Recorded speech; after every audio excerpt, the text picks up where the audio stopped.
कर रहे हैं प्रेस फ्रीडम डे की। तो हमें भी इस बात का फख्र है कि हमारे लोकतंत्र का ये स्तंभ पूरी तरह स्वतंत्र तो है ही, जिम्मेदार और जवाबदेह भी है। और समाचार पत्रों की सुर्खियों से उसकी स्वतंत्रता के साथ साथ जवाबदेही और जिम्मेदारी भी झलकती है। जैसे आज की हमारी ये पहली खबर जो 5 राज्यों के विधानसभा चुनाव परिणामों से जुड़ी है। विभिन्न समाचार पत्र कुछ यूं लिखते हैं। ममता ने बंगाल जीता, नंदीग्राम हारी। 5 राज्यों का जनादेश। असम में भाजपा तो केरल में वाम मोर्चे की सत्ता बरकरार। तमिलनाडु में 10 साल बाद द्रमुक की वापसी। पुडुचेरी में बनेगी राष्ट्रीय जनतांत्रिक गठबंधन की सरकार। प्रतिष्ठा के चुनाव में तृणमूल की हैट्रिक। पूरी ताकत झोंक कर भी भाजपा 3 से 77 सीटों पर ही पहुंची। पत्र आगे लिखते हैं। पश्चिम बंगाल में सत्ता हासिल करने के लिए भाजपा ने सारी ताकत झोंक दी थी। इसके बावजूद सत्तारूढ़ ममता बनर्जी पिछले चुनाव से भी बेहतर प्रदर्शन करने में कामयाब रहीं। पीएम ने कहा केंद्र देगा पूरा सहयोग। प्रधानमंत्री नरेंद्र मोदी ने ममता बनर्जी समेत सभी जीते हुए दलों के नेताओं को बधाई दी। उन्होंने कहा केंद्र लोगों की आकांक्षाएं पूरी करने के लिए हर संभव सहयोग जारी रखेगा। ये समाचार आज लगभग सभी समाचार पत्रों की मेन लीड बना है और सचित्र छपा है। प्रदेश में स्कूल कॉलेज 31 तक बंद। वीकेंड लॉकडाउन भी रहेगा। प्रदेश सरकार ने जारी की नई निर्देशावली। जम्मू कश्मीर के 5 जिलों में जारी रहेगा कोरोना कर्फ्यू। रविवार को मुख्य सचिव बीवीआर सुब्रमण्यम की अध्यक्षता में आपदा प्रबंधन विभाग की राज्य कार्यकारी कमेटी की बैठक हुई। इसमें कंटेनमेंट जोन के बाहर होने वाली गतिविधियों के बारे में अहम फैसले लिए गए। ये रहेंगी व्यवस्थाएं। बस, मेटाडोर, मिनी बस आदि में क्षमता से 50% यात्री ही बैठ पाएंगे। अंतिम संस्कार में 20, विवाह व अन्य समारोह में 50 लोग हो सकते हैं शामिल। धार्मिक स्थल तय कोरोना निर्देशावली का पालन करते हुए खुले रहेंगे। कोचिंग संस्थाएं बंद रहेंगी। ऑनलाइन कक्षाएं नियमित रूप से चलेंगी और सभी मॉल व बाजारों में 50% दुकानें ही रोटेशन के आधार पर खुलेंगी। ये समाचार भी आज अधिकतर समाचार पत्रों के मुख्य पृष्ठ पर छपा है। जम्मू कश्मीर में कोरोना संक्रमित और 42 लोगों की मौत। मरने वालों में 2 माह का शिशु भी शामिल। अब तक प्रदेश में 2370 मरीजों की हो चुकी है मौत। सुपर स्पेशलिटी में भी भर्ती होने लगे कोरोना मरीज। अब लद्दाख में भी सप्ताह में 3 दिन ही खुली रहेंगी दुकानें। और उधर जम्मू और श्रीनगर में ही हुआ 18 पार लोगों का टीकाकरण। 45 साल से अधिक आयु वर्ग में 54% लोग लगवा चुके हैं टीके।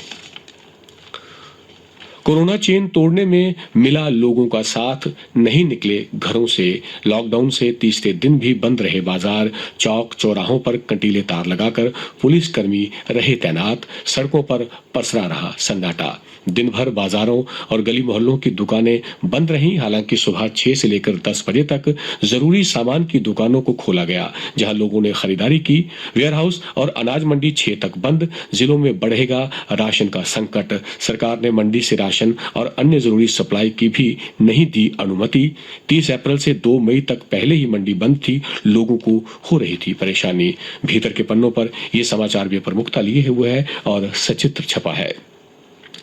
गांधीनगर अस्पताल में अब मरीजों को मिलेगी 1200 एलपीएम ऑक्सीजन। डीसी ने ऑक्सीजन प्लांट का किया उद्घाटन। अस्पताल में व्यवस्थाओं का जायजा लिया। जिला उपायुक्त अंशुल गर्ग ने अतिरिक्त जिला उपायुक्त प्रशासन सतीश शर्मा के अलावा मेडिकल सुपरिटेंडेंट और मैकेनिकल इंजीनियर की मौजूदगी में प्लांट का निरीक्षण किया और कार्यशैली का जायजा भी लिया। और अब अन्य समाचारों के साथ मेरी साथी फरहीन। धन्यवाद राजकुमार। गेहूं की फसल में लगी आग, 15 कुल्ले भी जलकर राख। नाकाफी साबित हुई 3 दमकल गाड़ियां। एक के बाद एक कुल्ले और फसल जलते देखने को मजबूर हुए ग्रामीण। ये हादसा रामगढ़ के गांव करालियां तथा चक दौलत के मध्य पड़ते क्षेत्र में पेश आया। रात में कंटीले तार दे रहे हादसों को न्योता। तारों में फंस रहे लोग।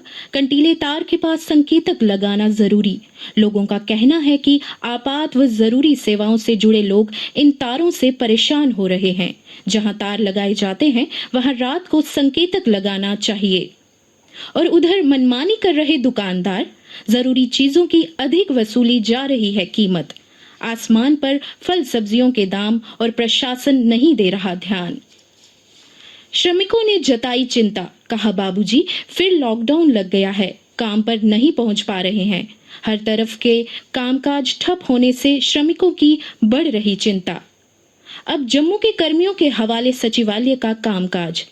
कोरोना महामारी के बीच सचिवालय जम्मू के कामकाज की जिम्मेदारी अब जम्मू के कर्मियों के कंधों पर आ गई है। करीब 60% कश्मीर के सचिवालय कर्मियों के लौटने के बाद अब सोमवार से सचिवालय में कर्मचारियों की संख्या आधी से भी कम हो जाएगी।